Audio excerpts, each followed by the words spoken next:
దైవంతో ఎవరైతే కలిసి ఉంటారో దైవానికి ఉన్న భోగాలన్నీ వస్తాయి.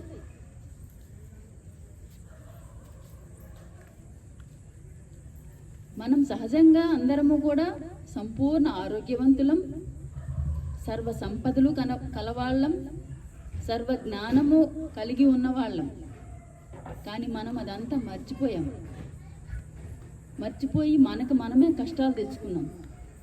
మనకు మనమే రోగాలు, బాధలు, అజ్ఞానం, ద్వేషం, అసూయలు, అహంకారాలు ఇవన్నీ మనకు మనమే తెచ్చేసుకున్నాం మనకు తెలియక.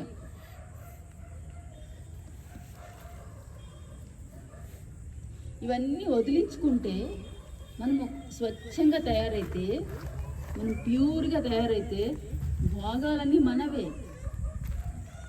అలా లేం కాబట్టి ఎలా ఉందంటే రోగాలన్నీ మనవే.